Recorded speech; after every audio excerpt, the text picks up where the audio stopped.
A finales de los años 60, la ciudad de San Francisco y todo el norte de California vivió aterrorizada por la presencia de un perturbado asesino que enviaba cartas a los medios de comunicación para atribuirse los crímenes, además de dejar enrevesados criptogramas y acertijos en donde supuestamente revelaba su identidad. El autodenominado Zodíaco ha trascendido tanto en el mundo de la criminología como en la cultura popular, llegando a ser comparado con algunos de los criminales más enigmáticos de la historia moderna, como el asesino del torso, el hombre del hacha de Nueva Orleans y Jack el Destripador. Han pasado más de 50 años desde que el Zodíaco comenzó a matar, y aún a día de hoy, la policía recibe en promedio una nueva pista a la semana. El caso ha sido considerado uno de los mayores misterios del último siglo.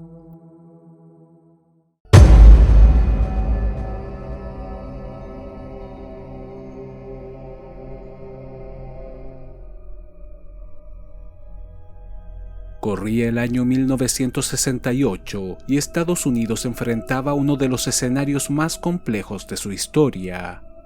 A lo largo y ancho de todo el país, miles de manifestantes protestaban en contra de la guerra de Vietnam, polarizando a la población entre aquellos que querían continuar con las ofensivas y los que exigían la paz inmediata. El 4 de abril, el ministro y activista por los derechos civiles Martin Luther King sería asesinado a tiros en el balcón de un hotel de Memphis, desencadenando varias revueltas raciales que terminaron con miles de personas detenidas y más de 40 fallecidas. 2 meses más tarde, el 6 de junio, Robert Kennedy, hermano del expresidente de los Estados Unidos John F. Kennedy, también sería acribillado en Los Ángeles, dejando consternada a toda la nación. En medio de esta terrible ola de violencia e incertidumbre política, un astuto psicópata comenzaría a escribir su propia historia. Cerca de las 23:20 del viernes 20 de diciembre de 1968, un par de agentes de policía que conducían por una autopista en los límites de la ciudad de Benicia, en el condado de Solano, California, divisaron un vehículo que se les acercaba haciendo cambio de luces y tocando frenéticamente la bocina. Se trataba de una mujer que afirmaba haberse topado con los cadáveres de 2 personas en las cercanías de la carretera del lago Herman. Los oficiales se dirigieron rápidamente al lugar, encontrando un automóvil estacionado y 2 cuerpos en el exterior. Betty Lou Jensen, de 16 años, había recibido 5 tiros por la espalda y no mostraba señales de vida. Aparentemente había intentado huir del asesino, pues se encontraba a más de 8 metros del coche. Cerca de la puerta del copiloto yacía el cuerpo de David Faraday, de 17 años. Aunque aún respiraba, lo hacía con dificultad, pues había recibido un disparo a quemarropa justo sobre la oreja izquierda y parte de su rostro había explotado. El joven fallecería en la ambulancia, camino al Hospital General de Vallejo. En la escena se pudieron rescatar un total de 9 casquillos de bala del calibre .22. Parecía ser una pista prometedora, pero pronto se dieron cuenta que el caso se convertiría en un verdadero dolor de cabeza.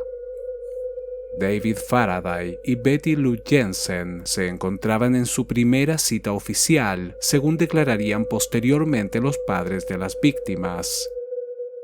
Tenían planeado asistir a un concierto aquella noche, sin embargo cambiaron de planes y se dirigieron hasta la oscura carretera del lago Herman, un lugar apartado, pero bastante popular entre las parejas que buscaban algo de intimidad. Aquel lugar también tenía fama de ser el punto de reunión entre jóvenes que consumían alcohol y marihuana y que no querían ser descubiertos por sus padres. La policía consideró la posibilidad que las víctimas presenciaran involuntariamente una transacción de drogas y fuesen asesinadas para no dejar testigos, ya que el móvil del robo o un intento de agresión sexual en contra de la chica quedaron descartados. Al mismo tiempo, los padres de Betty Lou Jensen sospechaban de un chico del instituto que la había estado acosando y que incluso amenazó a Faraday con darle una paliza, pero los investigadores no tardaron en comprobar que tenía una coartada bastante sólida aquella noche, la cual fue avalada por varios testigos. Las balas halladas en la escena y en los cadáveres contaban con ciertas características que resultaron desconcertantes. Se trataba de municiones recubiertas de cobre, fabricadas por Winchester desde octubre de 1967, por lo que eran bastante recientes.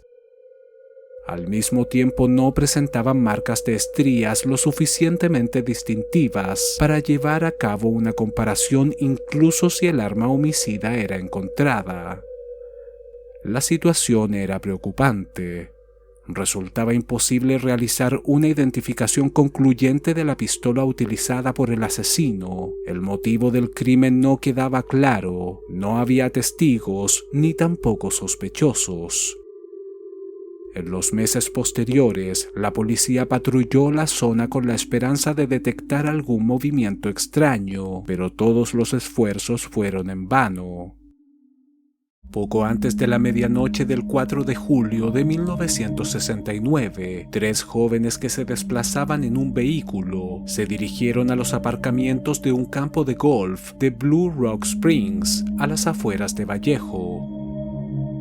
Habían acordado juntarse en el lugar con un amigo que venía de visita, y cuando divisaron un Chevrolet Corvair estacionado, pensaron que se trataba de él y se acercaron, descubriendo una escena espantosa.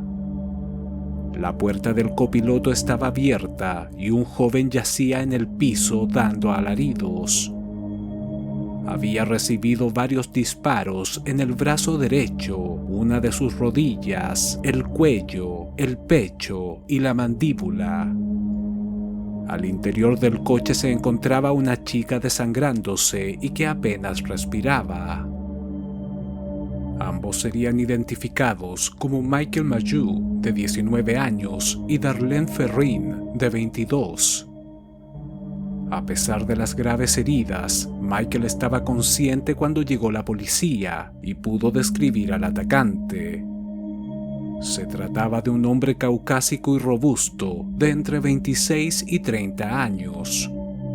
Tenía el cabello castaño, usaba corte militar, medía poco más de 1,80 m y llevaba un par de gafas. El joven afirmó que estaba con la chica dentro del coche cuando el extraño se les acercó en otro vehículo y bajó con una linterna antes de abrir fuego. Michael sería llevado inmediatamente hasta un hospital en estado crítico, mientras que su acompañante, Darlene Ferrin, falleció en la ambulancia. La autopsia confirmaría que recibió un total de 9 disparos que le perforaron los brazos, los pulmones y el ventrículo izquierdo del corazón.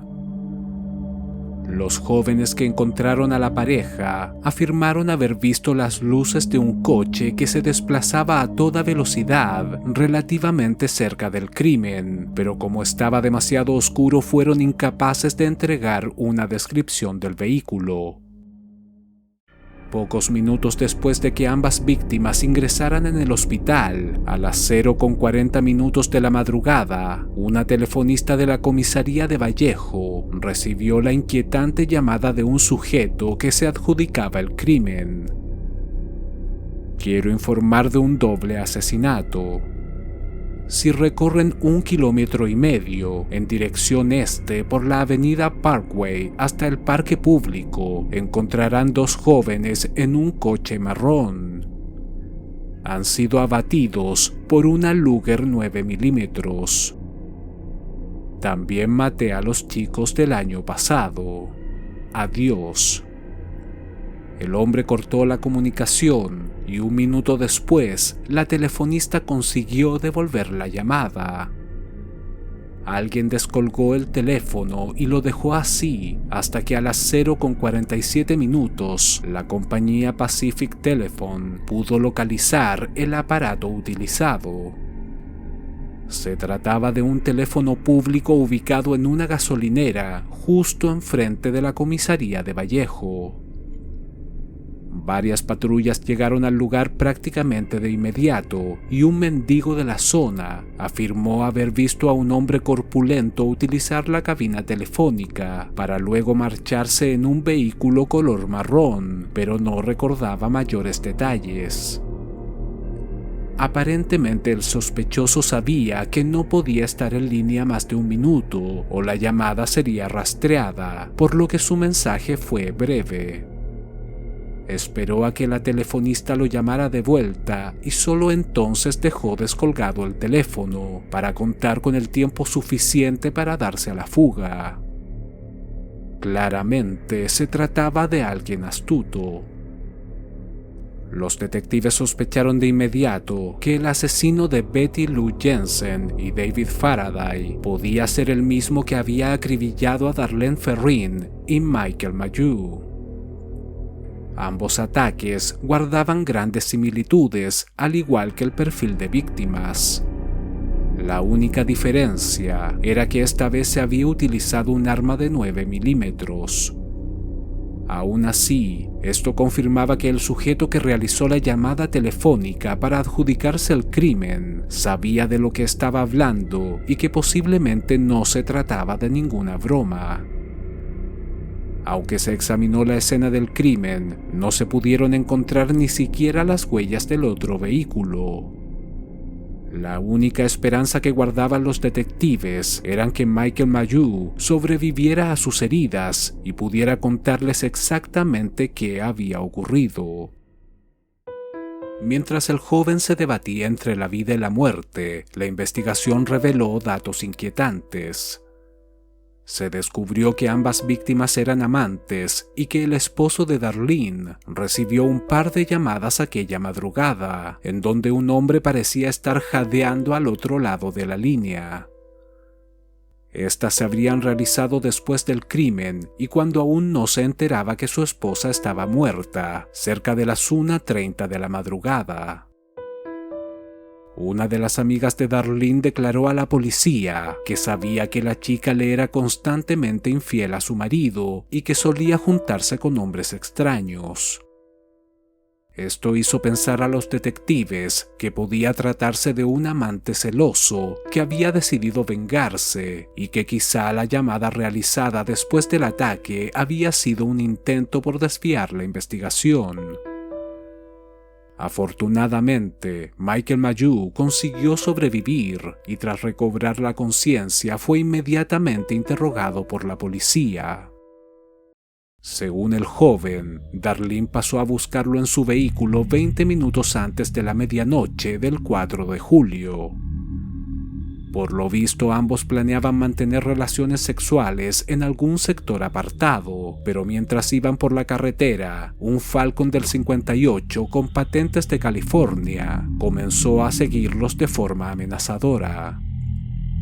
Fue entonces que Darlene perdió el control y se estrelló contra un tronco en el estacionamiento del campo de golf de Blue Rock Springs. Tras el accidente, el coche que los perseguía se detuvo unos segundos y luego se dio a la fuga. En ese momento Michael comenzó a sospechar que la chica sabía de quién se trataba. Afirmó a la policía que Darlene intentaba tranquilizarlo, diciéndole que todo saldría bien y que no se preocupara, algo que le pareció bastante extraño. Incluso le preguntó si conocía a la persona que los estaba siguiendo, pero la joven no respondió. 5 minutos más tarde, el vehículo regresó al lugar y de su interior bajó un hombre robusto que los apuntaba a la cara con una potente linterna. Michael supuso que se trataba de un policía y se dispuso a sacar sus documentos. Sin embargo, el sujeto se acercó a la ventana del copiloto y comenzó a disparar al interior de la cabina.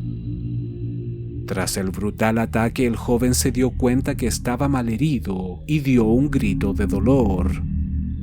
Pensaba que el atacante se había ido, pero este se asomó repentinamente por la ventana y le dio otros 2 tiros a él y a Darlene, que yacía con la cabeza apoyada sobre el manubrio. Las escalofriantes declaraciones de Michael Mayhew evidenciaban el actuar de un asesino con una increíble sangre fría, y si bien el joven pudo entregar una descripción del atacante, reconoció que no fue capaz de verlo con claridad, pues estaba cegado por la luz de la linterna. Es en este punto que el caso comenzó a tornarse cada vez más confuso. Un par de amigas de Darlene insistieron a los investigadores que la chica llevaba varias semanas comportándose de forma extraña. Salía frecuentemente a fiestas con hombres desconocidos y por lo visto uno de ellos estaba relacionado en un asunto de drogas. Se trataba de un sujeto alto, corpulento y de gafas, que a grandes rasgos coincidía con la descripción del atacante. Por otro lado, un testigo afirmó haber visto a Michael Mayhew y Darlene Ferrin discutiendo con un hombre de apariencia similar a las afueras de una cafetería llamada Terry's Waffle House, poco antes de la medianoche del 4 de julio. Darlene trabajaba allí como camarera, por lo que el testimonio resultaba plausible. Los oficiales volvieron a interrogar a Mayhew con respecto a esta nueva pista, pero este se limitó a decir que no recordaba prácticamente nada de lo que había ocurrido ese día. En el libro Zodiac, escrito por Robert Graysmith, se afirma que el joven llegó a mencionar dicho encuentro a la secretaria de su abogado mientras se encontraba convaleciente en el hospital, pero que nunca se lo dijo a la policía, lo que ha despertado una serie de dudas y teorías al respecto. ¿Realmente Mayhew ocultó información? De ser así, ¿a quién intentaba proteger y por qué? Por más que se intentó hacer seguimiento a las dudosas amistades de Darlene, todos los esfuerzos fueron en vano y no pudieron dar con ningún sospechoso. A pesar que tanto los ataques del 20 de diciembre de 1968 como los del 4 de julio de 1969 fueron difundidos por diversos medios de comunicación, en ningún momento se insinuó que pudieran estar relacionados. Sin embargo, la investigación daría un vuelco casi un mes más tarde, el viernes 1 de agosto de 1969, cuando 3 cartas casi idénticas llegaron a las redacciones del Vallejo Times Herald, el San Francisco Chronicle y el San Francisco Examiner. El autor de las notas, redundantes y con varias faltas de ortografía, se adjudicaba los asesinatos de David Faraday, Betty Lou Jensen, Darlene Ferrin y el intento de asesinato de Michael Mayhew, y amenazaba con matar a una docena de personas ese mismo fin de semana si su carta no era publicada en los periódicos. El mensaje recibido por el San Francisco Chronicle decía lo siguiente: Estimado director, soy el asesino de los 2 adolescentes las navidades pasadas en el lago Herman y la chica el 4 de julio cerca del campo de golf de Vallejo. Para demostrar que los he matado, voy a dar ciertos datos que solo la policía y yo sabemos. Navidades. Nombre de la munición, Super X. Disparé 10 veces. El chico estaba de espaldas con los pies apuntando al coche. La chica estaba sobre el costado derecho con los pies hacia el oeste. 4 de julio. La chica llevaba pantalones con dibujos. También disparé al chico en la rodilla. El nombre de la marca de la munición era Western. Al mismo tiempo había enviado un extraño criptograma de 3 partes, el cual combinado y resuelto supuestamente revelaría su identidad. La nota continuaba de la siguiente forma: esto es parte de un mensaje en clave. Las otras 2 partes de la clave las he enviado a los directores del Vallejo Times y el San Francisco Examiner. Quiero que saque esta clave en la primera plana de su periódico. En esta clave se halla mi identidad.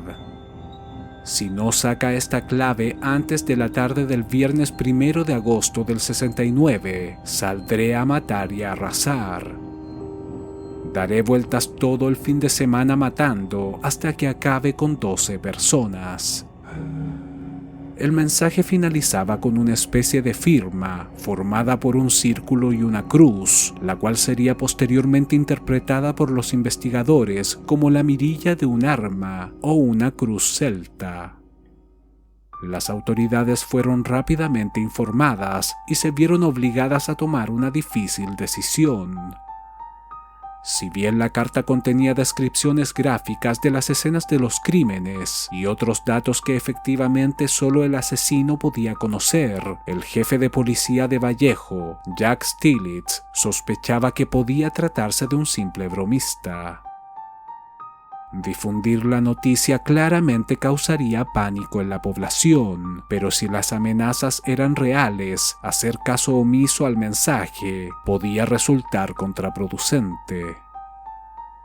Entrar en el clásico juego del gato y el ratón era arriesgado, pero parecía ser el único medio para mantener contacto con el asesino e intentar desenmascararlo. Y aunque el plazo fijado se había cumplido, finalmente la policía autorizó a la prensa a publicar algunos fragmentos de la carta el sábado 2 de agosto, incluyendo una cita del jefe de policía Jack Stillitz, en donde instaba al supuesto asesino a enviar más información con respecto a los crímenes y así corroborar su historia. También se incluyó la primera parte del mensaje en clave, el cual produjo una enorme impresión en la ciudadanía. El enigmático criptograma sería analizado por la Inteligencia Naval, la Agencia Nacional de Seguridad, la CIA y el FBI, pero más allá de identificar una combinación de símbolos griegos, meteorológicos, clave Morse, signos astrológicos, señales marítimas y letras del alfabeto ordinario, fueron incapaces de descifrarlo. Al día siguiente, el domingo 3 de agosto, el criptograma fue publicado en su totalidad por el Vallejo Times Herald, el San Francisco Chronicle y el San Francisco Examiner. Donald Harden, un profesor de historia y economía de 41 años, tomó el periódico y se interesó de inmediato en el caso. Donald era un especialista en este tipo de desafíos y disfrutaba resolviendo todo tipo de puzzles desde muy pequeño. Después de 20 horas de trabajo junto a su esposa, Betty June, llegaron a la conclusión que se trataba de una clave de sustitución de caracteres, aunque con múltiples variantes, lo que significaba que cada letra podía equivaler a distintos símbolos al mismo tiempo. Tras decodificar el 90% del mensaje, se comunicaron de inmediato con el San Francisco Chronicle y facilitaron la transcripción, la cual decía lo siguiente: "Me gusta matar gente porque es muy divertido. Es más divertido que matar animales salvajes en el bosque, porque el hombre es el animal más peligroso de todos. Algo hace que sea la experiencia más emocionante, incluso mejor que acostarse con una chica. Y la mejor parte es que cuando muera, voy a renacer en el paraíso, y todos los que he matado serán mis esclavos. No daré mi nombre, porque ustedes tratarán de retrasar o detener mi recolección de esclavos para mi vida en el más allá". El mensaje, firmado con un círculo y una cruz, terminaba con una seguidilla de letras que no parecían tener un orden lógico, y se pensó que se trataba de un confuso anagrama. Aunque intentaron darle sentido incluyendo otros caracteres, ninguna resolución parecía convincente. Miembros de la inteligencia naval revisaron las transcripciones realizadas por cientos de ciudadanos que intentaron descifrar el contenido de la carta y llegaron a la conclusión que la interpretación entregada por Donald y Betty Harden era la correcta. Aún así, algo que llamaba poderosamente la atención de los investigadores es que tanto las cartas como los mensajes en clave tenían varias faltas de ortografía. Se supuso que podrían ser intencionales y conformar otro mensaje oculto todavía más complejo de descifrar. La policía decidió no difundir la noticia de que el criptograma había sido resuelto. Claramente el asesino era un sujeto arrogante y deseaba llamar la atención. Si creía que su mensaje aún no podía ser decodificado, era muy probable que intentara contactarse nuevamente con los medios de comunicación para burlarse y entregar nuevas pistas. Los detectives a cargo del caso sabían que seguirle el juego a un psicópata era peligroso, pero no parecían tener más alternativa. Pocos días más tarde, el jueves 7 de agosto, otra carta del asesino fue recibida en las dependencias del San Francisco Examiner. La nota decía lo siguiente: Estimado director, Zodiaco al habla. Respondiendo a su petición de más detalles sobre lo bien que me lo he pasado en Vallejo, estaré encantado de darle más material. Por cierto, se está divirtiendo la policía con el mensaje cifrado. Si no, dígales que se animen. Cuando lo descifren, me tendrán. Con respecto al 4 de julio, no abrí la puerta del coche, la ventanilla ya estaba bajada. El chico al principio estaba en el asiento delantero cuando empecé a disparar. Cuando le disparé por primera vez a la cabeza, se echó hacia atrás al mismo tiempo y así me estropeó el tiro. Terminó en el asiento de atrás, agitando muy violentamente las piernas, por eso le disparé en la rodilla. No me marché del escenario del crimen derrapando a toda velocidad como han dicho los periódicos de Vallejo. Me fui lentamente para que mi coche no llamara la atención. El hombre que le dijo a la policía que mi coche era marrón era un negro de unos 40 o 45 años vestido de manera andrajosa. Yo estaba en una cabina telefónica divirtiéndome con el policía de Vallejo mientras él pasaba. Cuando colgué el teléfono, el maldito aparato se puso a sonar y eso hizo que él se fijara en mí y en mi coche. Las navidades pasadas. En ese episodio la policía se preguntaba cómo podía acertar a mis víctimas disparando en la oscuridad. No lo dijeron abiertamente, pero lo dieron a entender, diciendo que había mucha luz esa noche y que yo podía ver las siluetas en el horizonte. Una idiotez. Esa zona está rodeada de colinas y árboles altos. Lo que hice fue pegar una linterna pequeña al cañón de mi pistola. Si se fijan, en el centro del rayo de luz, si lo dirigen a una pared o a un techo, verán un punto oscuro o negro en el centro del círculo de luz, a unos 7 o 15 centímetros de distancia. Cuando está pegado al cañón de una pistola, la bala va directamente en el centro del punto negro de la luz. Solo tuve que acribillarlos, no hacía falta destreza. En esta nueva carta se incluía una enorme cantidad de detalles de los cuales solo la policía de Vallejo tenía conocimiento, lo que terminó por convencer a varios investigadores que realmente se trataba del asesino. También se refirió por primera vez a sí mismo como el Zodiaco. Insistió en que podrían descubrir su verdadera identidad si eran capaces de descifrar el criptograma, pero lo que no sabía era que los investigadores ya contaban con la transcripción realizada por Donald y Betty Harden. Esta sería revelada al público el martes 12 de agosto y quedaba bastante claro que el asesino no tenía intenciones de entregarse. La atención de los medios en torno al caso crecía rápido, al igual que la sensación de inseguridad en toda California. Cerca de las 19:10 del sábado 27 de septiembre de 1969, en el condado de Napa, un pescador y su hijo se acercaron hasta un complejo turístico para realizar una grave denuncia. Afirmaban haber encontrado a una pareja de jóvenes muy malheridos cerca de la orilla del lago Berryessa. Como no estaban seguros de lo que realmente estaba ocurriendo o si había alguien armado merodeando la zona, decidieron salir en busca de ayuda. Mientras los propietarios del centro turístico bordeaban la península en 2 botes para encontrar a las víctimas, el guardabosque Dennis Land condujo en su coche casi 5 kilómetros hasta el sitio indicado por los testigos y fue el primero en llegar a la escena. Al acercarse al lago por un camino de tierra ubicado a un costado de la carretera, pudo divisar a un joven delgado que se arrastraba por el piso. Se trataba de Brian Hartwell, de 20 años, el cual había sido apuñalado 6 veces en la espalda. Land intentó hablar con él y este le pidió que ayudara a su novia, que aún se encontraba cerca de la orilla.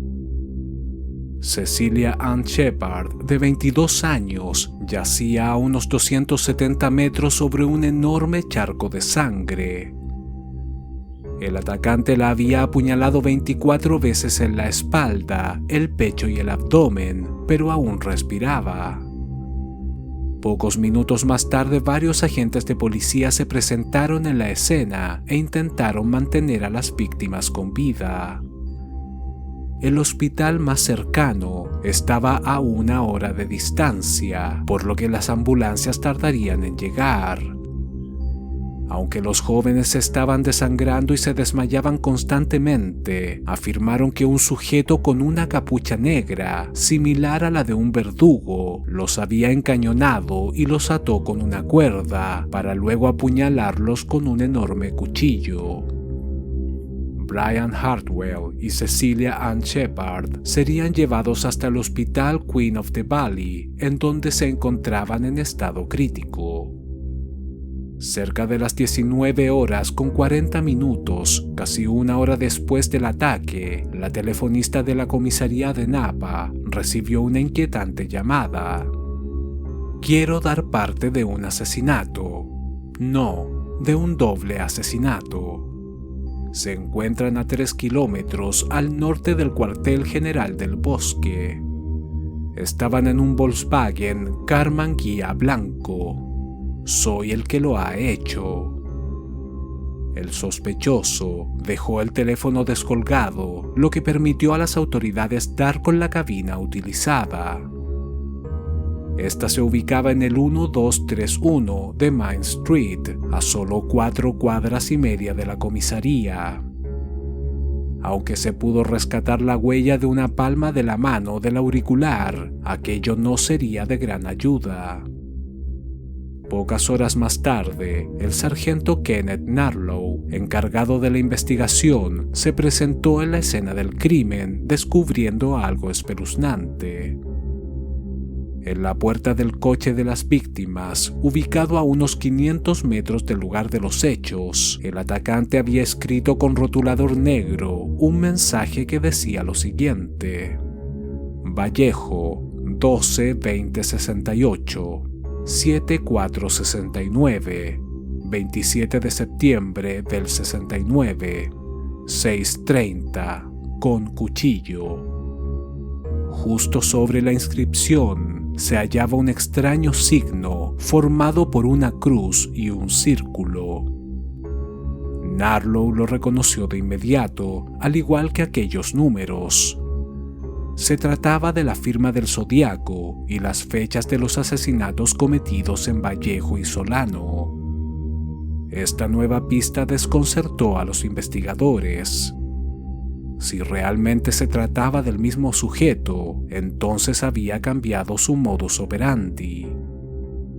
No solo atacó a sus víctimas a plena luz del día, sino que las inmovilizó con cuerdas y las apuñaló con un cuchillo. A pesar de que fue sometida a varias operaciones, Cecilia Ann Shepard fallecería el lunes 29 de septiembre. Su arteria aorta se encontraba prácticamente cercenada y había perdido una enorme cantidad de sangre. Afortunadamente, Brian Hartwell consiguió sobrevivir, pues la mayoría de sus heridas no dañaron ningún órgano vital. La policía sabía que su testimonio podía ser crucial en la investigación. Esta vez el joven pudo entregar una descripción mucho más detallada del atacante. Este afirmó que aquella tarde se encontraba junto a su novia en el lago cuando un extraño se les acercó y los apuntó con una pistola. Se trataba de un hombre de aproximadamente 1,80 m de estatura y con textura gruesa. Llevaba una capucha negra que le cubría la cabeza y lentes oscuros, además de una especie de chaqueta o anorak con un curioso símbolo en el pecho, exactamente el mismo que fue dibujado en la puerta del vehículo Volkswagen. En un principio les pidió que le entregaran todo el dinero que llevaban encima y las llaves del coche, pues supuestamente se dirigía a la frontera con México. También les confesó que era un prófugo y que había asesinado a un guardia para poder huir de la cárcel. Hartwell declaró que a pesar de que la apariencia del sujeto era intimidante, tenía una voz suave y monótona y parecía estar tranquilo. De pronto, sacó una soga de aproximadamente 1,5 m y les dijo que tendría que inmovilizarlos para que no lo siguieran. Primero obligó a Shepard a atarle las manos a su novio. Luego ató a la chica, asegurándose de apretar las amarras de ambos, dejándolos tendidos boca abajo completamente indefensos. Fue entonces que sacó un cuchillo de unos 30 centímetros y dijo en voz baja: «Voy a tener que apuñalarlos». Primero se acercó a Hartwell y le asestó 6 puñaladas en la espalda hasta que éste se desmayó. Segundos después, cuando recobró el sentido, pudo ver cómo el asesino apuñalaba de forma salvaje a su novia mientras ésta gritaba y se retorcía de dolor. Si bien el hombre había mantenido la calma, cuando comenzó a atacarlos con el cuchillo, parecía más bien nervioso y sus manos temblaban. Su tono de voz también cambió y parecía mucho más exaltado. Hartwell recordaba claramente cómo su capucha se inflaba a un ritmo frenético mientras apuñalaba a Shepard. Segundos después el sujeto se dirigió hasta el coche y escribió la nota en la puerta para luego darse a la fuga. Ambos jóvenes se encontraban malheridos, pero consiguieron zafarse de sus ligaduras ayudándose mutuamente con los dientes. Hartwell intentaba llegar hasta la carretera cuando el guardabosque Dennis Land lo encontró arrastrándose por el camino. El testimonio de Hartwell sirvió para confirmar lo que varios investigadores sospechaban. El dinero y las llaves del vehículo de las víctimas fueron encontradas en la misma escena del crimen, por lo que el robo no fue el móvil del ataque, sino el placer sexual que le produjo apuñalarlos. Si realmente se trataba del Zodíaco, entonces sus niveles de sadismo estaban aumentando.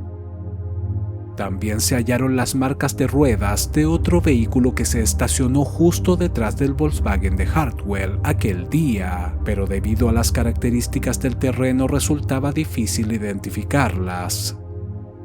En el lugar del ataque se encontraron además un par de huellas que serían analizadas en detalle. pertenecían a unas botas de la talla 44 y por la profundidad de la pisada se estimó que el sospechoso debía pesar por lo menos 100 kilos. Los pasos, firmes y cortos, demostraban que tras apuñalar a las víctimas se fue caminando tranquilamente del lugar.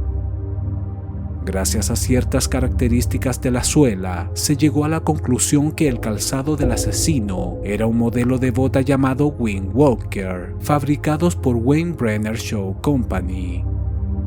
Los investigadores intentaron rastrear dicho calzado, pero descubrieron que se llegaron a fabricar más de 1 millón de botas exactamente iguales gracias a un contrato gubernamental. 103.700 pares fueron enviados a Utah y se distribuyeron en las instalaciones de la Fuerza Aérea y la Marina de la Costa Oeste.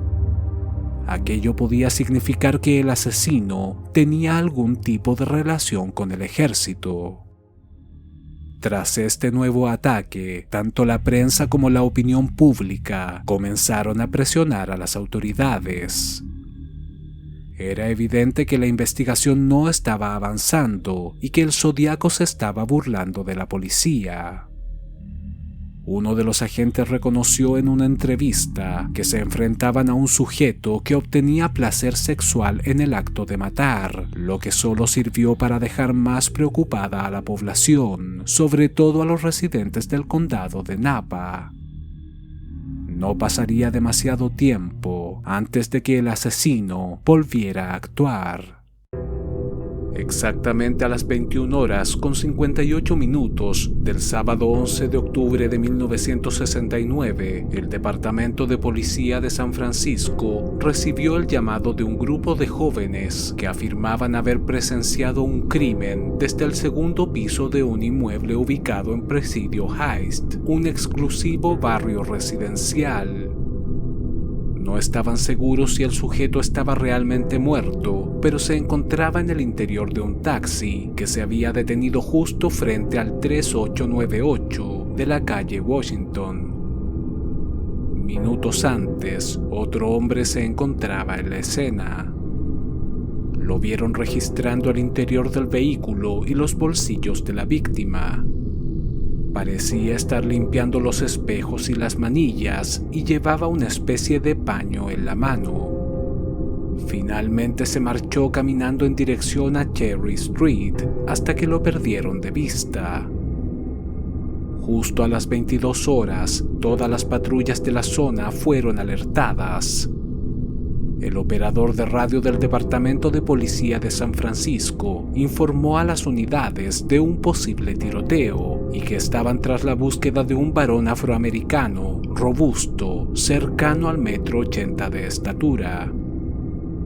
Los agentes Donald Falk y Eric Selms se encontraban a solo un par de calles y se dirigieron rápidamente al lugar de los hechos.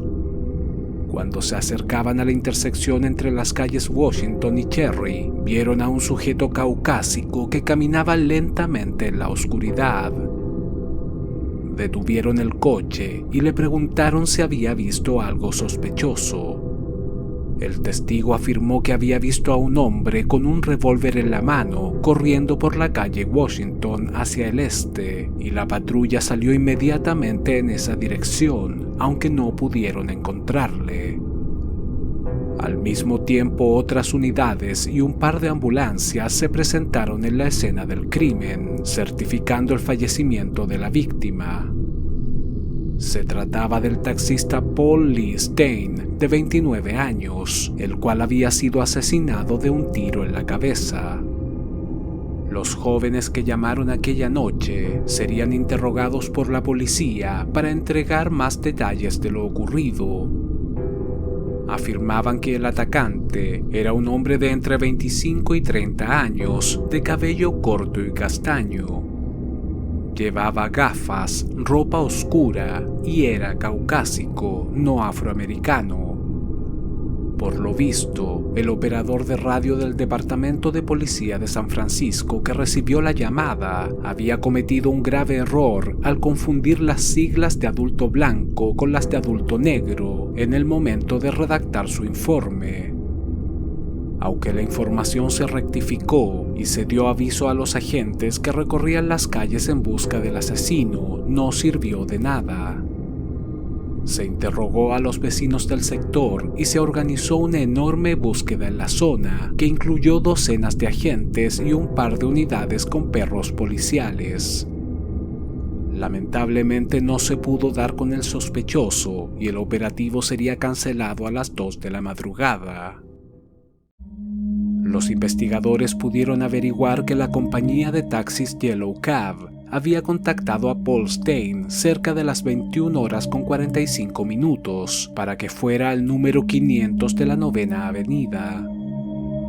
En aquel momento Stane se encontraba en la parada de taxis de la zona de teatros del Hotel St. Francis en el centro de San Francisco, pero finalmente canceló el viaje. Un minuto más tarde, a las 21:46, puso en marcha el taxímetro, pues había recogido a otro pasajero, el cual debía ser su asesino. La última dirección apuntada por el taxista era Washington con Maple, muy cerca de la escena del crimen. Un detalle que llamó la atención de los agentes que estuvieron presentes durante el levantamiento del cadáver era que faltaba un trozo de la camisa de la víctima. Aún así, el crimen no parecía tener nada de particular. La billetera de Stane había desaparecido al igual que las llaves del taxi, por lo que la policía pensó que se trataba de un ladrón inexperto que actuó de forma desmedida durante un intento de robo. Al interior del taxi se encontró un casquillo de bala de 9 milímetros y los técnicos forenses pudieron rescatar la huella de una mano derecha impresa en sangre. La autopsia confirmó que Paul Stane había fallecido de un disparo a quemarropa sobre la sien derecha y la bala aún se encontraba alojada en su cerebro. A la mañana siguiente la policía ya contaba con un retrato hablado del asesino, el cual fue difundido entre los agentes y también a todas las compañías de taxis de la ciudad. Pocos días antes se había denunciado un par de asaltos a taxistas en el centro de San Francisco. Existía la sospecha de que podía tratarse de una banda de ladrones que quizá estuviese involucrada en el asesinato de Stane. También se pudo probar que la huella de la mano ensangrentada en el interior del vehículo no correspondía a la de la víctima.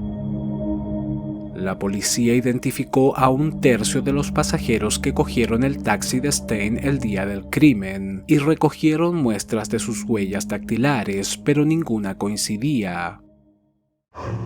La mañana del 14 de octubre, una de las editoras de las cartas dirigidas al director del San Francisco Chronicle, Carol Fisher, recibió una carta con un título de urgente.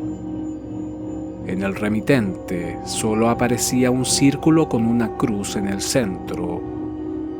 Al abrirla, un trozo de tela ensangrentado cayó sobre su escritorio. El mensaje decía lo siguiente: Zodiaco al habla. Soy el asesino del taxista de la esquina de Washington con Maple ayer por la noche. Para demostrarlo, aquí está un trozo de su camisa manchada de sangre. Soy el mismo hombre que mató a las personas de la zona norte de la bahía. La policía de San Francisco me podría haber cogido anoche si hubiera registrado bien el parque en vez de hacer carreras con sus motos a ver quién hacía más ruido. Los conductores de los coches tendrían que haber aparcado y haberse quedado esperando en silencio a que yo saliera de mi escondite. La nota finalizaba con una amenaza realmente espeluznante. Los escolares son buenos blancos. Creo que una mañana me voy a cargar un autobús escolar. Dispararé a la rueda delantera y luego liquidaré a los niños cuando salgan dando saltitos. El inspector de homicidios David Dusky era el encargado de la investigación en el asesinato del taxista Paul Stane.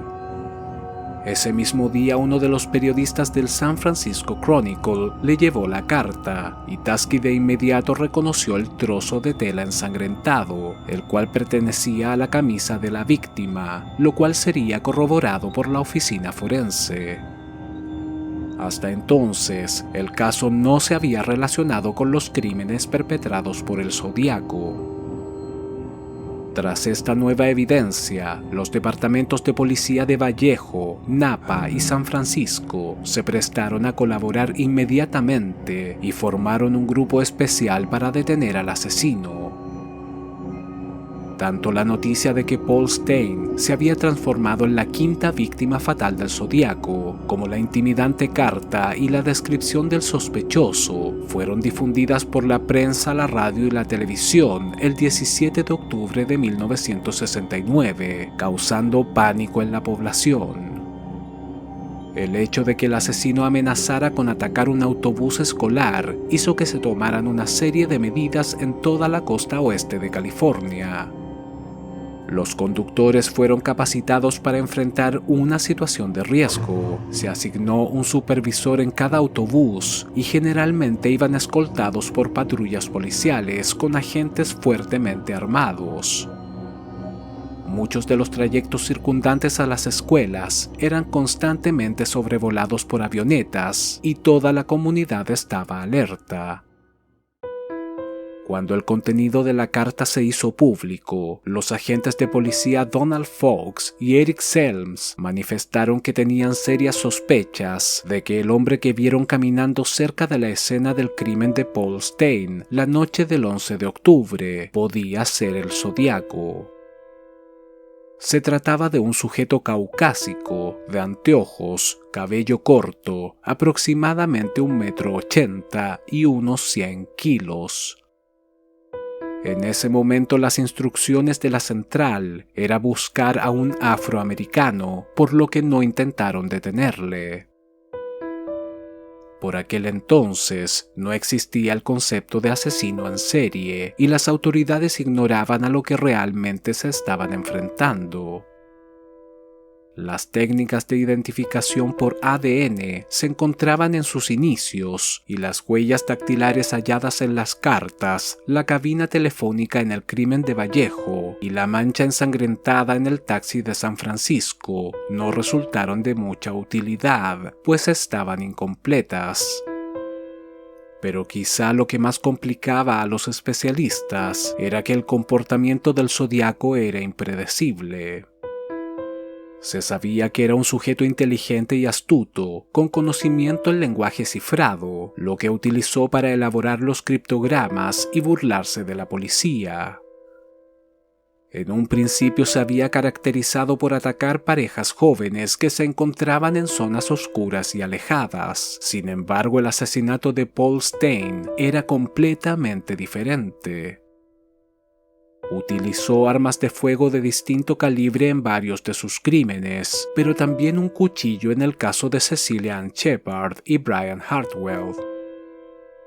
Dos de sus víctimas masculinas habían sobrevivido porque en parte parecía ensañarse más con las mujeres.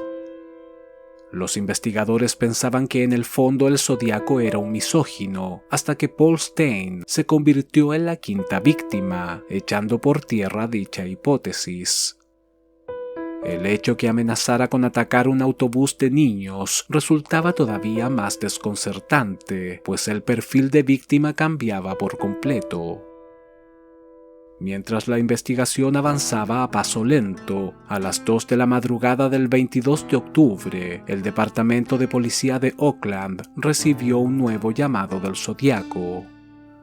Esta vez afirmaba que se pondría en contacto esa misma mañana con un programa de entrevistas de Channel 7 presentado por Jim Dunbar y que exigía la presencia de los experimentados abogados F. Lee Bailey o Melvin Belli. Este último pudo ser contactado en horas de la madrugada y se ofreció a colaborar, mientras la policía, en coordinación con la cadena televisiva, realizaron una operación para recibir el llamado del supuesto asesino.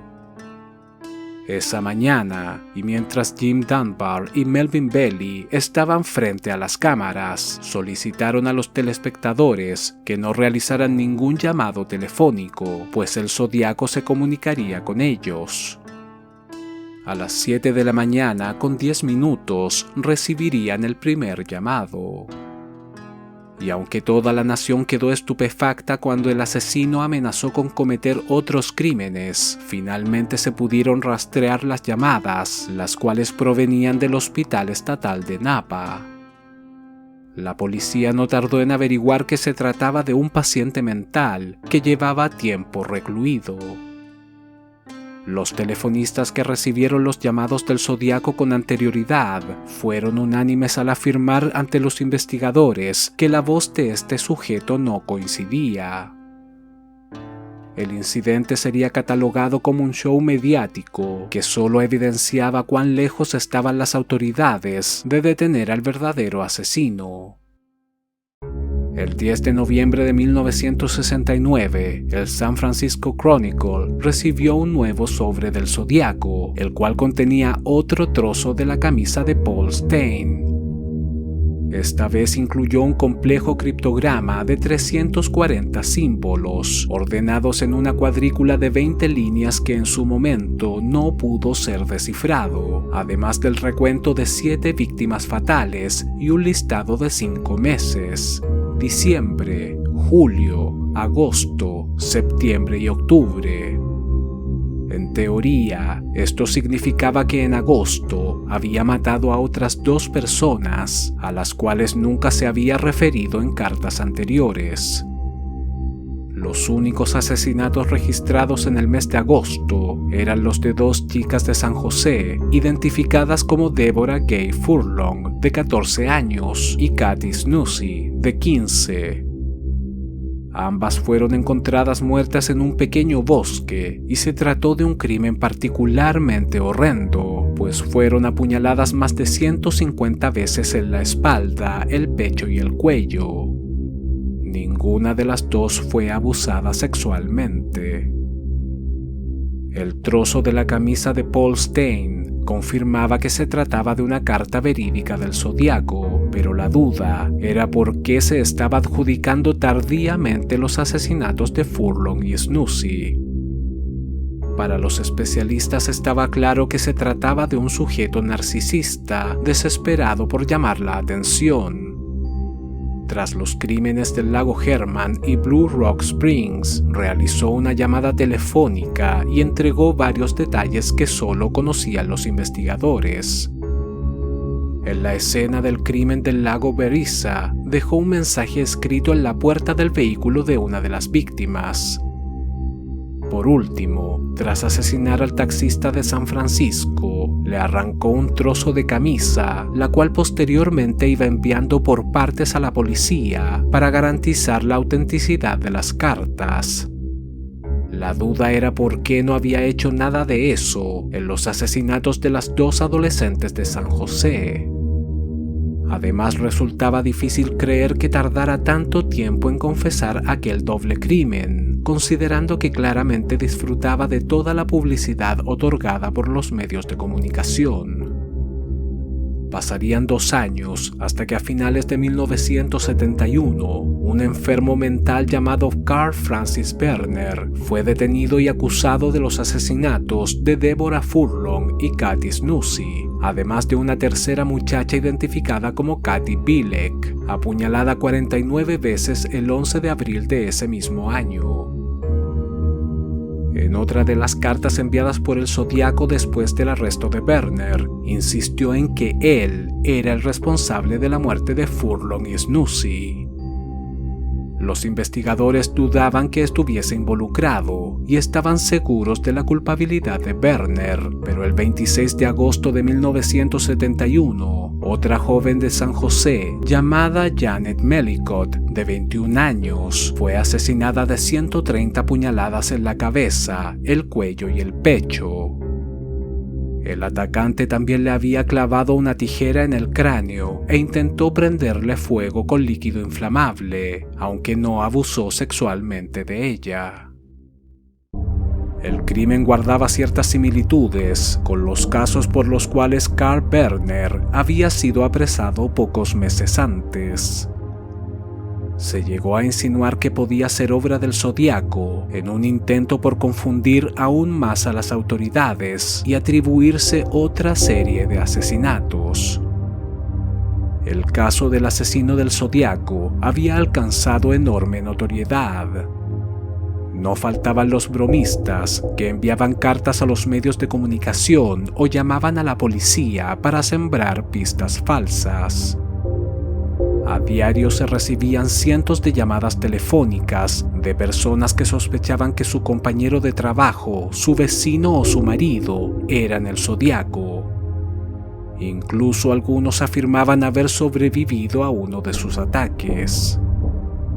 La cantidad de información que llegó a manejar la policía fue abrumadora.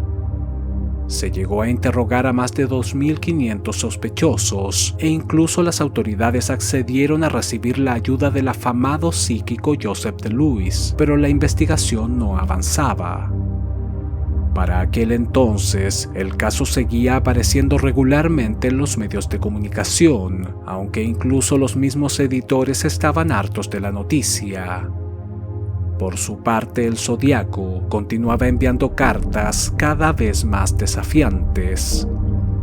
Además de burlarse de la policía, confirmó que era el hombre que fue interrogado por 2 agentes mientras huía de la escena del crimen del taxista en octubre de 1969 y amenazó con plantar una bomba en un autobús escolar. De hecho, incluyó un plano y detalló todos los implementos que utilizó para construirla.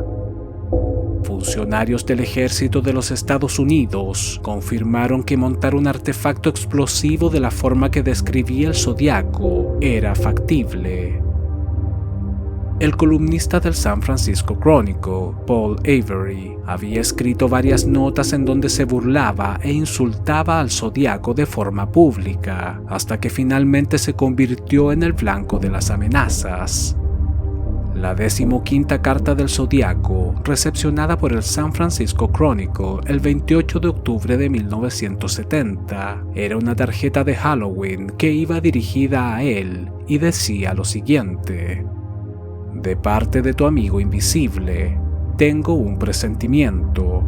Mueres por saber mi nombre, así que te daré una pista.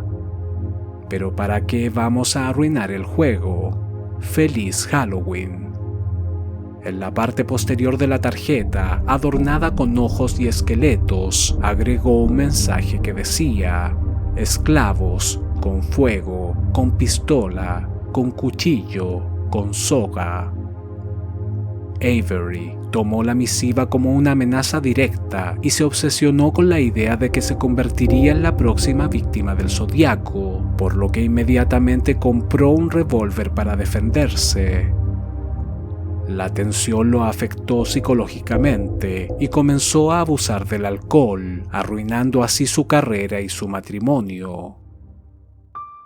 El asesino dejaría de enviar cartas a los periódicos durante un periodo de casi 3 años, hasta que el 30 de enero de 1974, el San Francisco Chronicle recibió una nota que decía lo siguiente: creo que El Exorcista es la mejor comedia satírica que he visto en mi vida. Él se arrojó a la ola embravecida y un eco surgió de la tumba de los suicidios. Pío, pío, pío. Postdata: si no veo esta nota en su periódico, haré algo feo, y saben que soy capaz de hacerlo. Yo 37, Departamento de Policía de San Francisco 0. Esta vez el Zodíaco afirmaba que había asesinado a un total de 37 personas. Esta sería la última carta que fue confirmada oficialmente como auténtica por los investigadores, aunque muchas otras llegarían a la redacción de los periódicos del San Francisco Chronicle e incluso a Los Angeles Times en los años siguientes.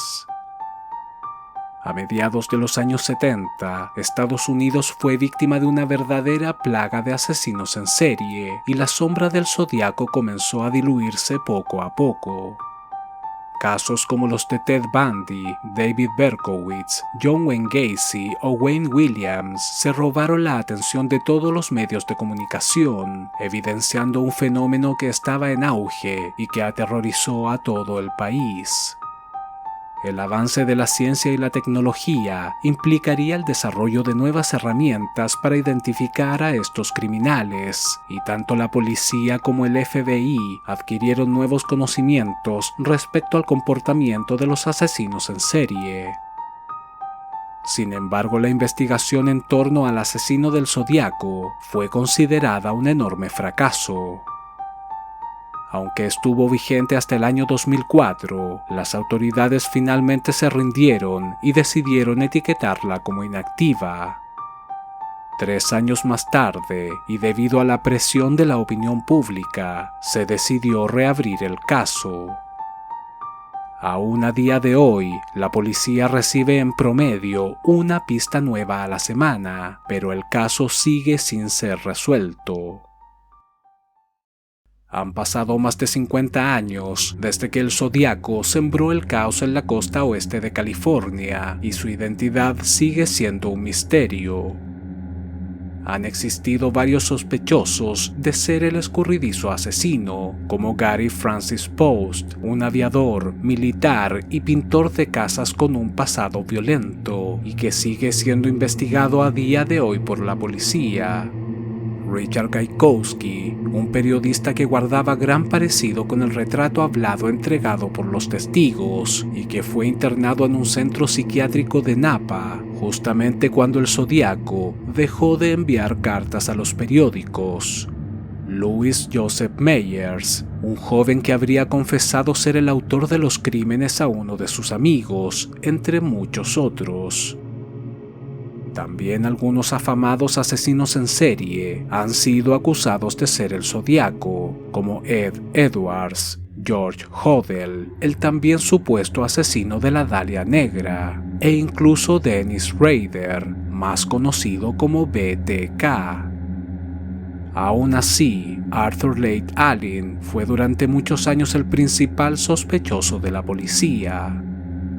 Calzaba con la descripción física del asesino, había estado en la marina, tenía amplios conocimientos de lenguaje cifrado, era introvertido y tenía un CI de 137. Uno de sus amigos y su propia familia lo habían denunciado debido a su extraño comportamiento, e incluso una de sus cuñadas afirmó haberlo visto con una carta que tenía símbolos extraños, la cual escondió en una caja metálica. Su esposa le dijo a la policía que lo vio con un par de cuchillos ensangrentados en el interior de su vehículo, el mismo día que el Zodíaco atacó a Brian Hartwell y Cecilia Ann Shepard en el lago Berryessa, pero este le aseguró que los había utilizado para matar pollos. Allen sería interrogado por primera vez con respecto al caso en 1972 y los investigadores descubrieron que en aquel momento llevaba un anillo con una letra Z y un reloj suizo marca Zodíaco, el cual tenía grabado el mismo símbolo utilizado a modo de firma por el asesino, un círculo con una cruz en el centro. Claramente aquello resultaba sospechoso, pero todas las pruebas en su contra resultaron ser circunstanciales.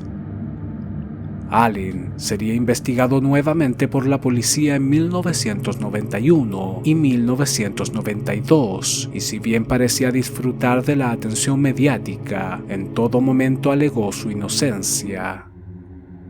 Varios años más tarde, pruebas de ADN y la comparativa de sus huellas dactilares lo descartaron oficialmente como posible sospechoso.